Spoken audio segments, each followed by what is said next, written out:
Before we jump into the episode today, I want to share something with you from my heart.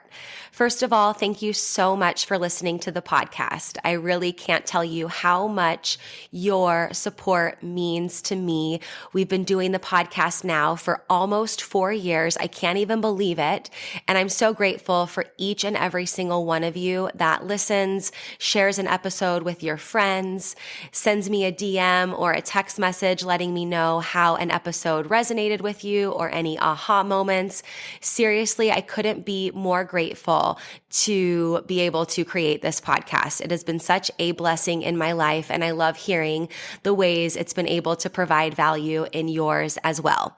One thing you might not know is how much work it takes to be consistent with a podcast. In fact, did you know that the majority of podcasts don't make it past episode number 10? And we are well beyond that. And it's just a lot thinking of the episodes, recording them, editing them, managing the guests, making sure that everything runs smoothly and gets uploaded consistently and regularly. And so that's why I have created an amazing opportunity for you to support the podcast monetarily. And in exchange for that, you will get exclusive premium subscriber content. So for as little as $3 a month, you can become a premium subscriber of the podcast. And every month I will upload new voice-guided workouts and breathwork meditation audio for you. So that way you can work out with me, coaching you in your ears. You can also take a moment to reduce your stress and relax and come down and ground down with one of my breathwork audios. So if that is on your heart to support the podcast for as little as $3 a month to become a premium podcast subscriber, I can't tell you how much that means to me and the growth of this podcast. I appreciate you. If you're interested, click the link in the description, become a premium podcast subscriber, new content every month, and while supplies last, I'll send you an exclusive podcast coffee mug so you can have your self-love and sweat coffee every morning. I appreciate you. Now let's get into the show. Welcome to Self-Love and Sweat, the podcast, the place where you'll get inspired to live your life unapologetically, embrace your perfect imperfections, break down barriers, and do what sets your soul on fire. I'm your host, London Souza. Hey friend, it's me, London Souza, online lifestyle transformation coach. I help people all over the world just like you who know they are meant for more, get their mind right and their body tight, and go from crazy busy to crazy happy. And hey, if it's our first time meeting, welcome. So happy to have you. And if you've been with us for a while, it's so great that you're here too. I'm really excited to share this episode of the Self-Love and Sweat podcast with you.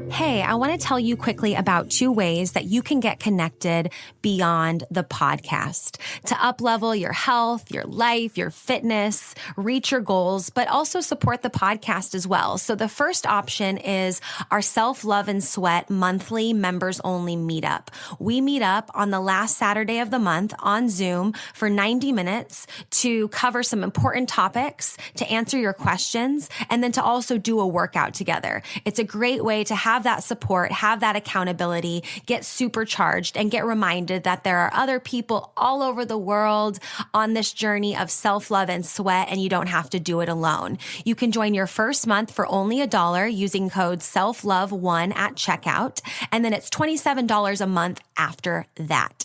So you go to lifelikelondon.com/monthly, use the code SELFLOVE1 at checkout to try us out, test it out for only $1 for your first month, and then you can be on board to listen to the podcast, join up on the meetups, and just really feel like you're connected and thriving on this journey to reach your goals.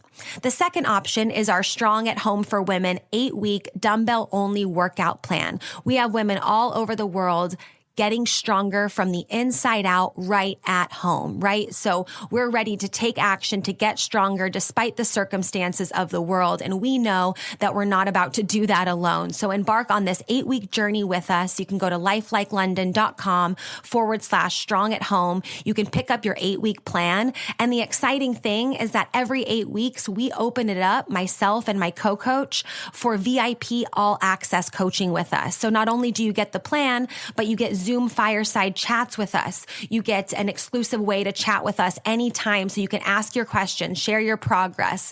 And we're always continuing to stay connected and motivate and inspire each other on our journey to get stronger, no matter what that means for us. So if you know that you're meant for more, you're ready to get stronger from the inside out, and you're just like, yes, I need a plan and some structure, something to tell me what to do. I know I'm ready, but I need that coaching. I can't do it alone. We are here for you. You can go to lifelikelondon.com/strong at home, pick up the plan, figure out when our next VIP all access registration is opening so you can get that support and guidance. And the third thing, I said there was two, but the third thing is you can do both. You can join us for those monthly meetups. You can be there for the 8-week program. You know, this coaching and this support is here for you. We want to get you real results that last so you never have to start over again. And so you guys are awesome. Enjoy this episode. Get connected. Self-love and sweat, friends.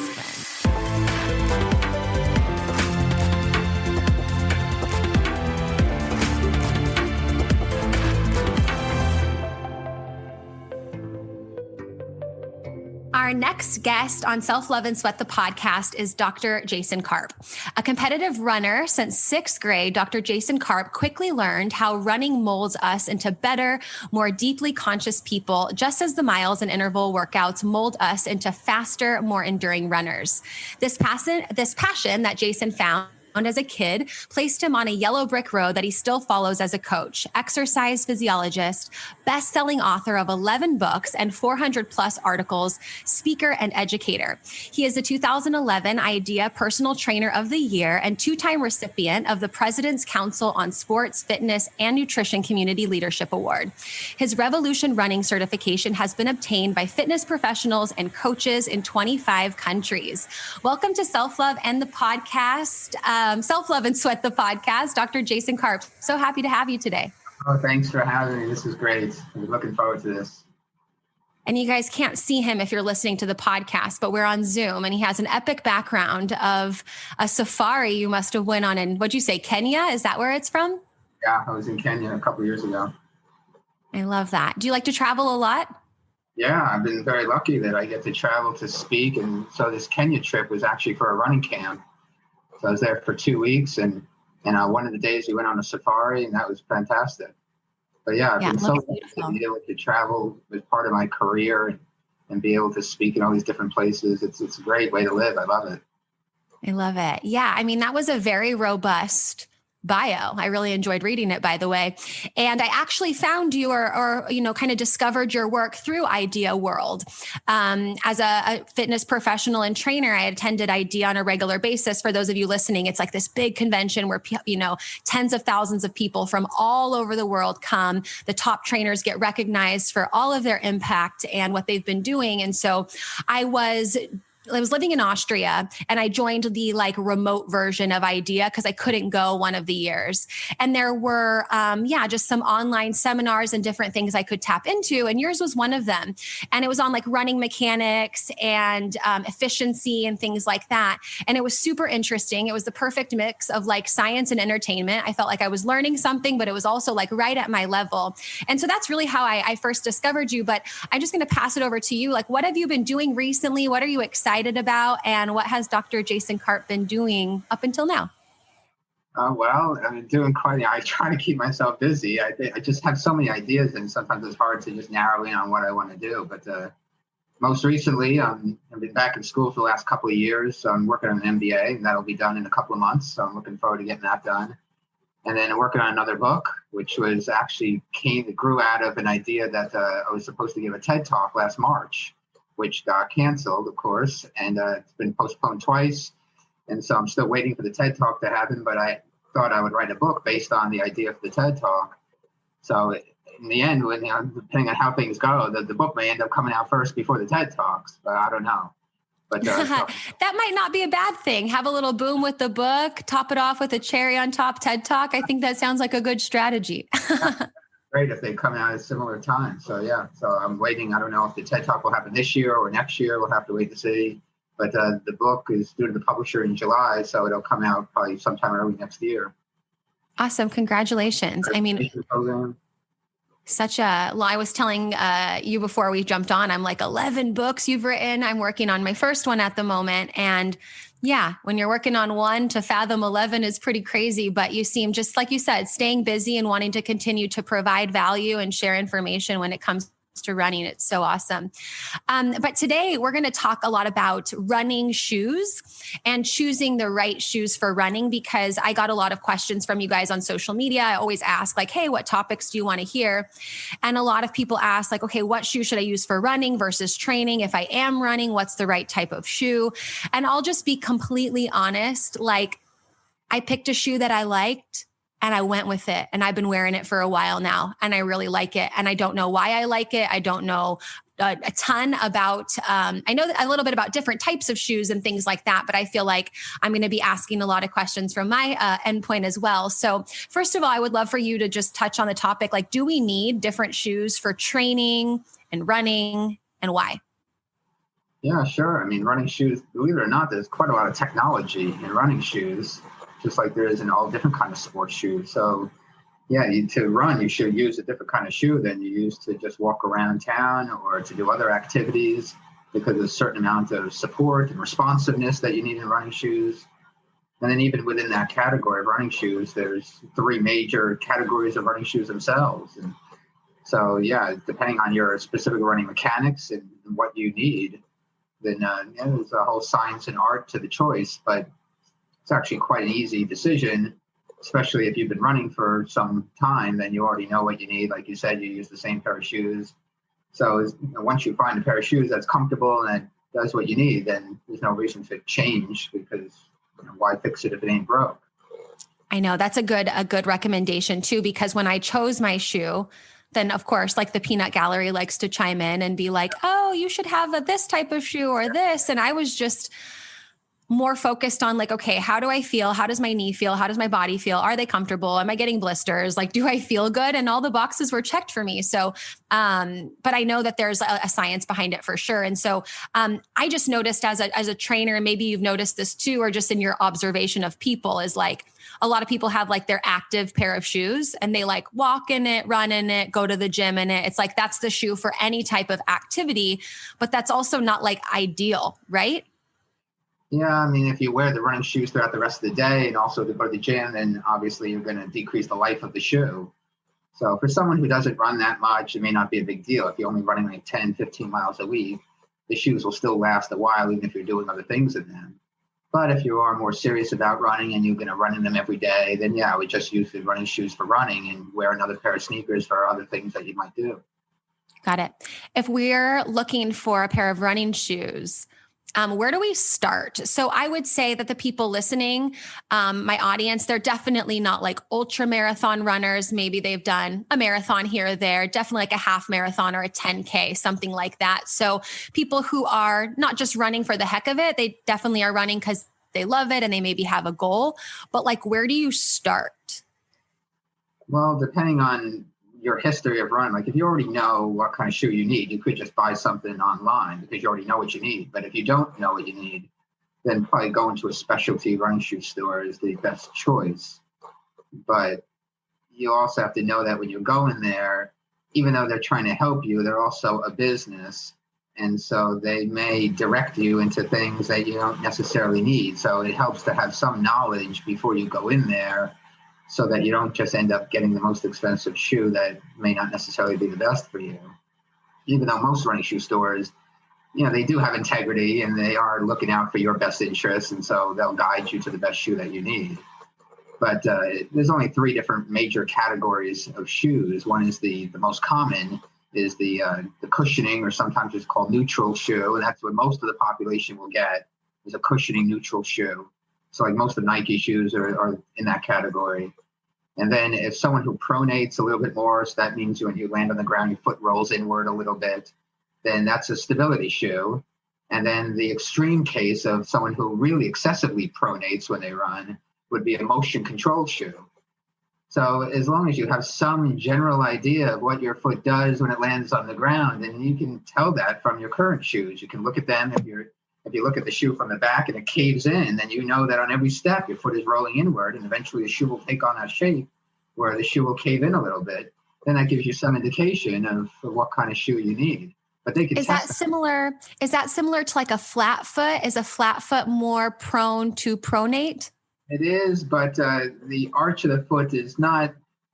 The research is a little bit mixed on this. It's not so clear that you can choose what shoe you get just based on the size of your arch.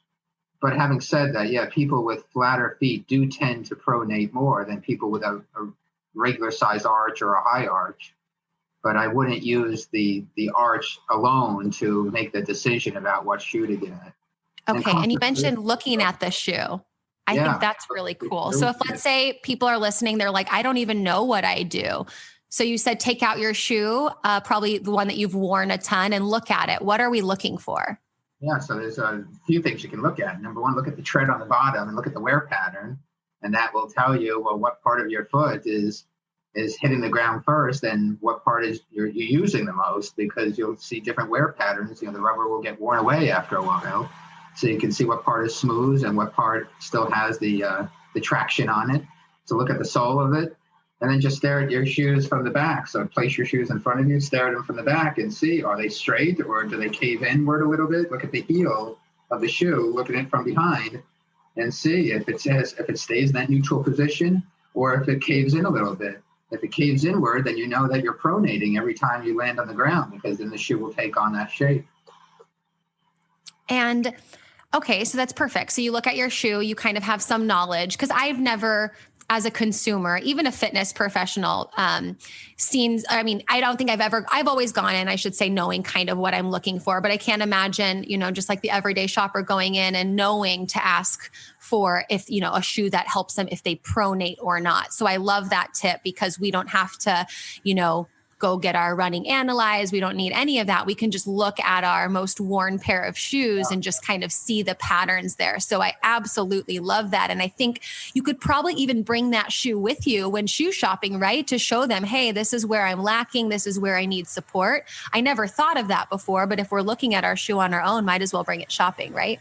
Yeah, sure. And you can also have, now with people with iPhones, you can have somebody videotape you too while you're running, and then you can look at it yourself. So there's lots of things that you can do to get a sense of your own running mechanics and what you're doing every time you land on the ground. Cool. And so then can you mention, those three types of running shoes again, one more time? The first is cushioning / neutral, sometimes called cushioning, sometimes called neutral, because that's what your foot does, stays in a neutral position. Then the next category would be stability, because that's what it does. It provides stability to prevent you from pronating too much. And then the extreme case is motion control, because that's exactly what it does. It controls the motion of your foot. And you can tell what shoe is which by looking at the medial or the inside portion of the rubber. So like a standard cushioning neutral shoe will usually just have a white foam or white rubber, and it's compressible. You can push your finger into it. And then the stability will have something else there. It'll have maybe a harder form of plastic or a harder form of rubber. And usually it's a slightly different color. It might be gray or something. And then you can touch it with your finger. You'll see that it's not as compressible. It's firmer. And then the motion control, it has even more stuff there to prevent the foot from rolling in. So it may have a harder type of a plastic there or some other molding on the shoe to prevent the foot from rolling inward. Yeah, I think that's the one that I have, is the stability shoe. In fact, I know that because it has a ST at the end for stability, and it has exactly what you mentioned. There's the foam that's very easily compressible all around, but on the inside part, there is I guess it's plastic, a piece that's just a bit more firm. And I always thought that it was because I have flat feet, so it offers a little bit more support. But it could also be because of pronation as well. So I know that's what I have for sure. And then the third one, what does that look like? I don't know if I've ever seen a shoe like that. Yeah, when you just look at it, take a glance, it looks the same as other shoes. It's just that they'll have even more firmer material on the medial side so that it prevents you from from rolling inward, and it forces your foot to stay in a neutral position. So that's why it's called motion control, because it'll control the motion of your foot. Because if your foot naturally wants to roll inward, it'll prevent that from happening because of the firmness of the material on the medial side of the shoe. Got it. Got it. And is it our goal, is it your goal as a running coach or our goal as runners to work our way away from having the more stability and get into a more neutral shoe? Or are we in a space and that's where it works? And should that be our goal then, to work into a more neutral shoe? Well, the answer is yes and no. I mean, obviously, the more you can work on your running mechanics and make them as optimal and ideal as possible, then the better runner you're going to be and the less risk of injury. Having said that, that's a difficult thing to change. Most people, you have a natural way of moving that would take a lot of work to retrain that gait and move a different way. And so that's why there are different shoes to accommodate. So I wouldn't say, the goal is always to have the best mechanics that you can have, but it's going to be hard to change what you're genetically predisposed for. If you have, a flat arch and you're going to pronate, all the gait training in the world may not be able to get you to move into a neutral shoe. And so that's okay. That's perfectly fine. But you just need the right shoe to optimize your mechanics in that category. Mm-hmm. Yeah, totally. Because to your point, to change, I even think of myself, I know I have a heel strike. And I've worked on it. I've done some running classes here and there, taken workshops and things like that. But unless you're really relentless and super intentional about changing those mechanics in your body, it's super hard. Because when I go run, it's I'm there to disconnect. I have my audio book, my podcast, my music, whatever. And I want to go and I want to get fresh air and I want to see the dogs that are on the dog walks with the other people. That's why I go out. I just love that experience. And so to really change that would require a lot of effort and probably hiring, coaches and people to check and correct, which I think is fantastic. But it's not really the case for everybody. And so, when you answered it kind of yes and no, I think that's the answer that kind of everybody's more or less hoping for, but that doesn't mean that you should just continue to run with bad form or bad mechanics just because, you don't want to seek out help or support or things like that. So definitely. And then when it comes to this, you didn't hear you mention this, but I know there's a lot of talk on minimal running and kind of even barefoot or just kind of more of a minimal shoe. And I will say that when the Peanut Gallery reached out to me about my running shoes, that's my nice way of just all the people that flood with their opinions on social media, right? Was to go for something more minimal. This was too much. I needed something more minimal. And I just decided to shut off that noise because I was I love this shoe and I bought 4 pairs and I'm going to keep buying more because I love it. It feels good for me. But what is your intake and opinion, or I wouldn't even say opinion, but your professional, feedback on that? Yeah, well, there's a few things. One, I would say, like I said before, if it ain't broke, don't fix it. If you're not already getting injured all the time, there's no reason to change what kind of shoe that you wear. And if you are going to go to a minimalist shoe, again, going back to what you were just saying about you have to be relentless about the skill part of it because you're learning a new skill. When you run barefoot or you run in a minimalist shoe, it's going to change the way you run. And that comes with other kinds of stress that you're not used to. There's going to be much more stress on the Achilles tendon and on your calf muscle.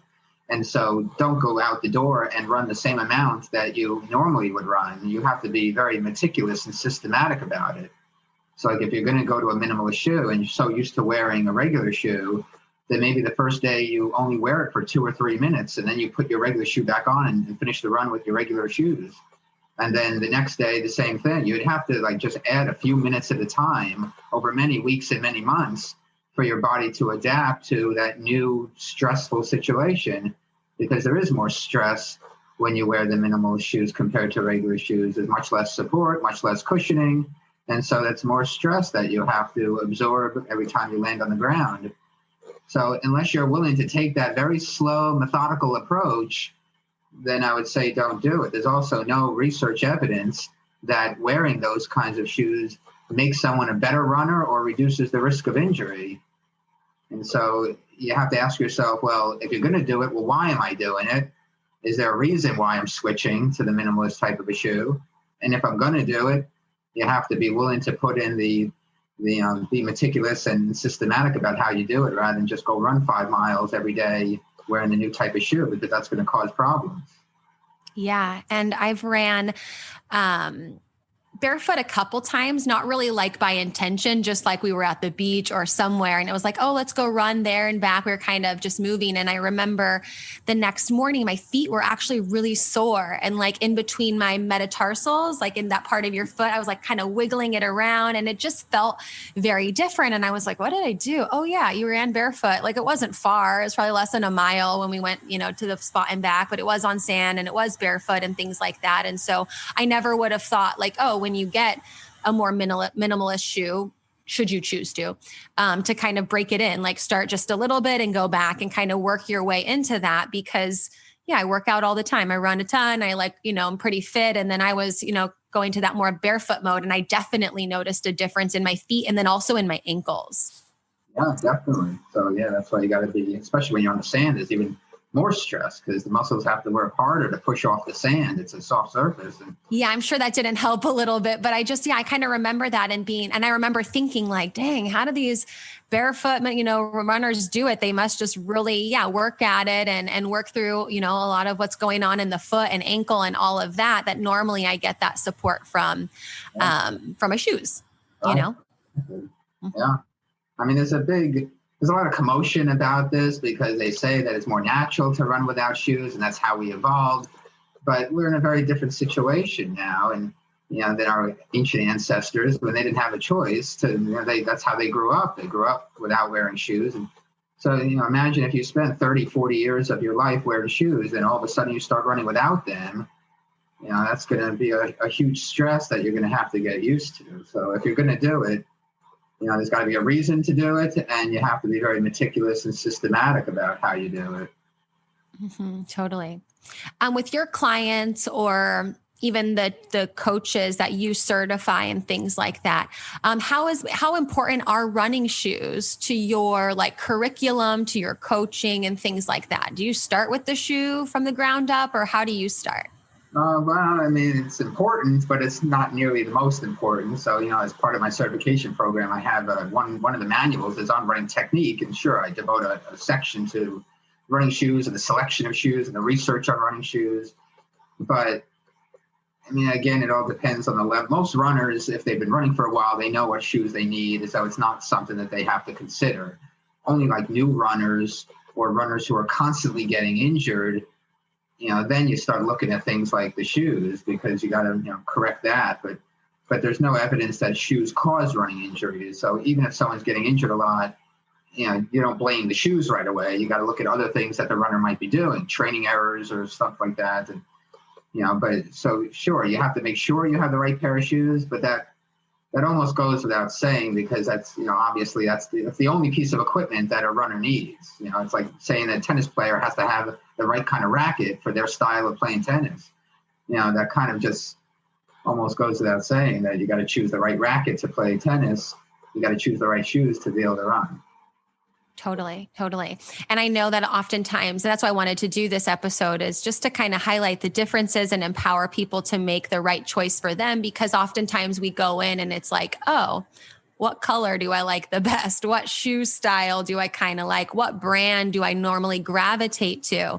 But being able to, first choose the type of shoe that would be ideal for you, and then have, the color and all the bells and whistles be like the secondary thing, I find is super important. Because if not, they're just, going in and grabbing whatever, and it might not be really ideal for them. So maybe that's you guys listening. I think it's always nice to have, the right color, something that you like to look at. But if you're going to run and you're going to run regularly, making sure that you have a quality shoe there that supports you and feels good for you is so important. Because if you, go out and run and you're in, something that doesn't feel good and you continuously are not feeling good, you're probably not going to keep doing it. And so especially if you have a goal for a race, or you just want to be consistent with it, definitely make it a priority to find that shoe that works for you, for sure.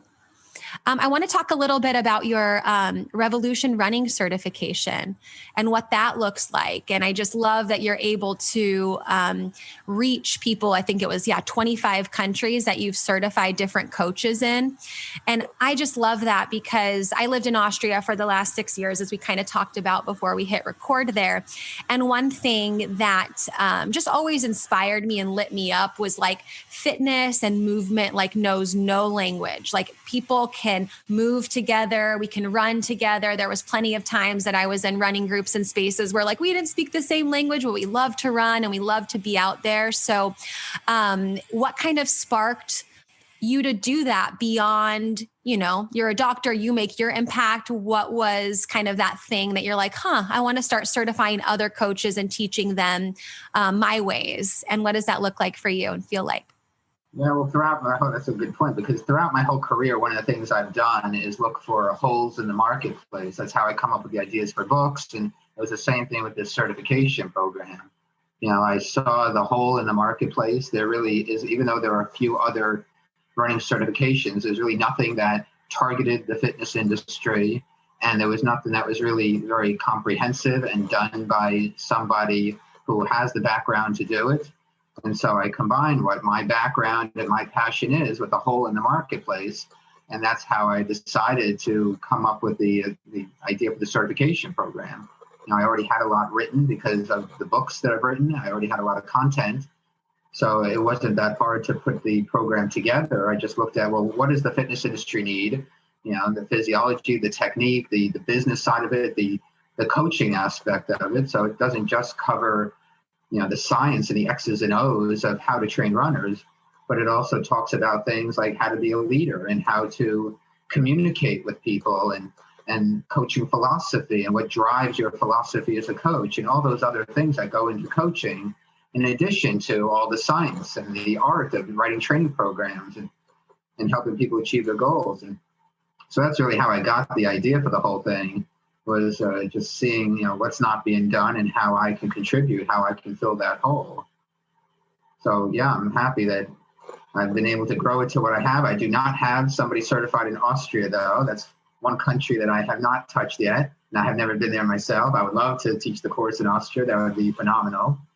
So if you know anybody who wants to host a course over there, let me know. I know. We've definitely talked about this previously. And now that I'm not in Austria, I definitely have connections there of people who are really into running that I could definitely connect you to, because they have even though Austria is really small, they have a lot of running communities, and it's so awesome. I felt like wherever I kind of went within Austria, I could always plug in with one of my friends who likes to run and just kind of jump in on with their running group or whatever they're doing.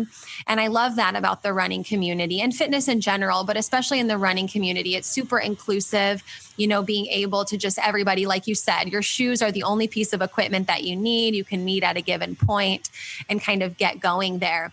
Have you gone to this is just because I'm curious, have you gone to all 25 of those countries to certify those coaches, or do they come to you, or what does that look like? And then also, what does that look like now in a pandemic?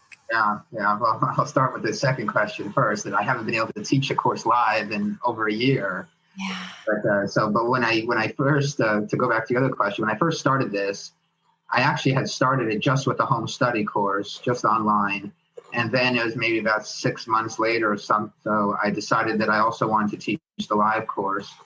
And so for the last 5 years, 6 years, I've been offering it both as the live in-person teaching course, which is an 8-hour day, and then the home study course.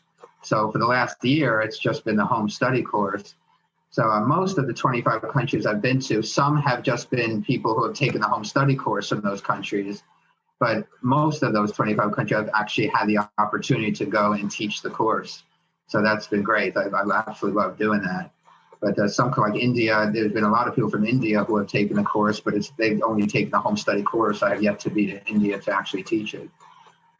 That's awesome. I mean, it's great as a wanderlust spirit and a person that loves to travel myself. And I know you too. Of course, it's great to be able to go and to see the people and to be there physically. But I'm just really grateful and thankful that you do have a way for other people to do the home study course and to still learn about running and coaching running and all that kind of thing. Because, yeah, I mean, I'm pretty sure like running coaching is kind of anything proof, right? You can do it from anywhere in the world. You can really support people. You don't need a gym for it, right? So I'm sure that outside of being able to, or like, besides the fact that you haven't been able to be in person teaching a course and doing that for a year, I'm sure that the coaches that you've certified are making a giant impact. And then the ones that are able to do the home study course are getting a ton of value, for what we have for right now.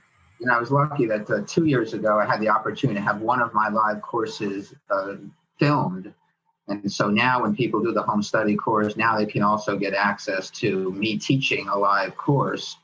So they can watch the video in addition to reading the manual. So that's helped a lot, because now people still feel like they're getting that instruction, even though we're not together in person. At least now that they can get a pre-recorded live video of me having taught a past course. Yeah, it's kind of like the next best thing. Of course, as coaches and trainers, I always say, I want to make maximum impact without like maxing out, so it's great to be able to offer that remotely. But then there's also, that beauty of being in person and together and moving and just kind of in that physical flow there, that I know like a little balance of that going both ways is always nice, I feel like, in my professional career. And I think probably it's the same for you. Of course. And I'm funnier in person too. So funnier in person. Well, you jumped on here with a big giraffe behind you and you made me laugh. So I think you're off to a funny start here.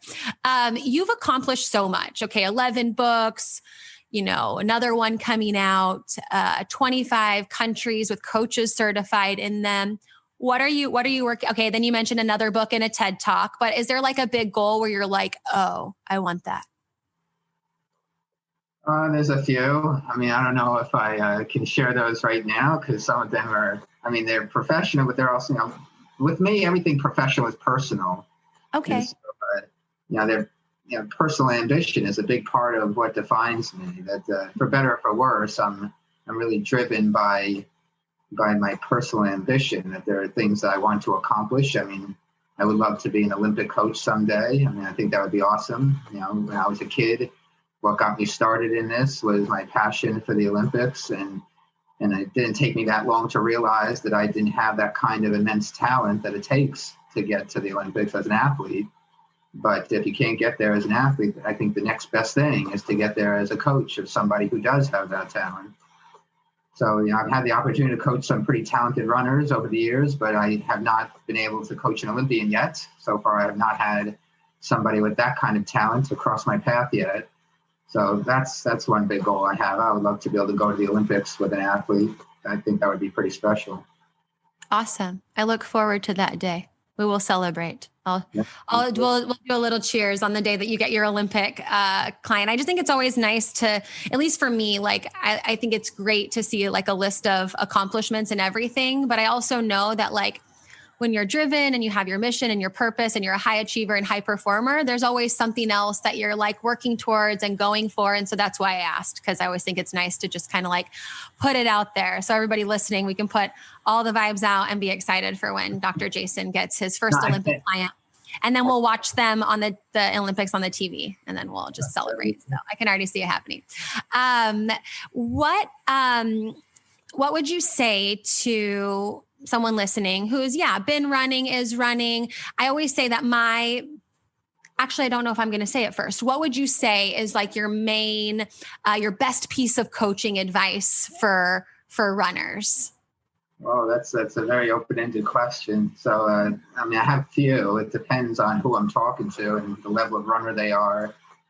But from a training perspective, one is to understand the process, to understand the science and the art of training. And that training should not be haphazard. It should be systematic and planned. And there's a reason for every workout. And it's just like anything else in life. If you have a big project you want to complete, well, you don't just do things in a haphazard, arbitrary way. It's the same thing with business. If you want to grow a business and make it to the level of Amazon or something like that, you have to have a plan. There has to be a system that you're working within. It has to be something scalable. You're not just winging it every day. Those kinds of businesses are the ones that are going to fail. And so in that way, in a lot of ways, running is just like life. You have to have a plan. You have to have a system. And when it comes to the training, you have to know the signs. You have to understand why you're doing what you're doing and where that's going to lead you. So that's one piece of advice. The other one is to see running as a way to explore yourself. One of my books is called The Inner Runner, and that's what that book is all about, is being able to explore your inner self as a runner and seeing all of the metaphors that running holds for the rest of our lives, and seeing how running helps you to do things like deal with discomfort, because times in our life are going to be uncomfortable. And like every time I run an interval workout or every time I run a race, there are moments in that workout or moments in that race that are physically uncomfortable. And I'm asked the question, what am I going to do? Do I back off from that physical discomfort to make it feel a little easier? Or do I push through that to find out what's on the other side? And that's very much like life, because there are going to be many moments in our lives that are uncomfortable. And then what do you do during those moments? Do you, face them head on? Or do you hide under the bed sheets and just cry? And so running is very much like life. The things that we can learn about ourselves through running can be applied to every other area of our lives. And so that's one other thing I try to impart on people that I coach, is to see this as more than just running. It's not just about running by itself, has no existential meaning. It's just running, for crying out loud. All animals run. It's just what we do. It doesn't have any meaning.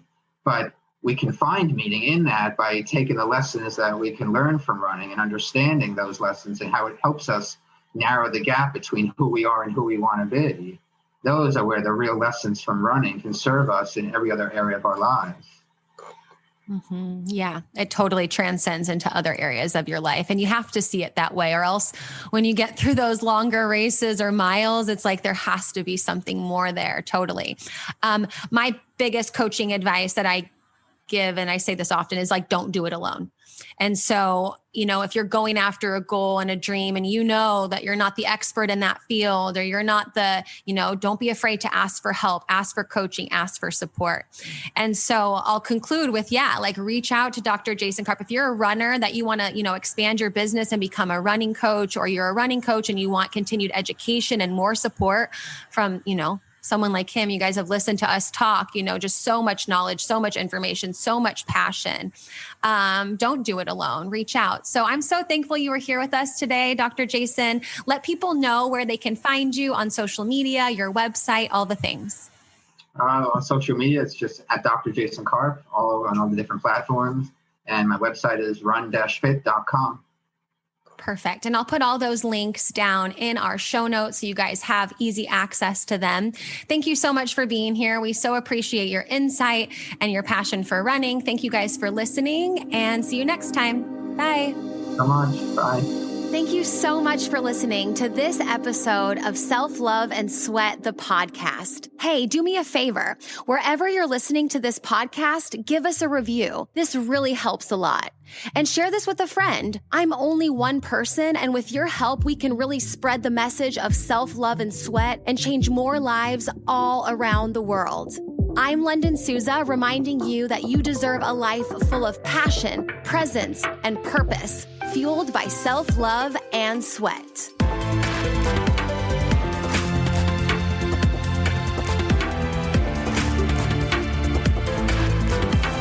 This podcast is a Hit Spot Austria production.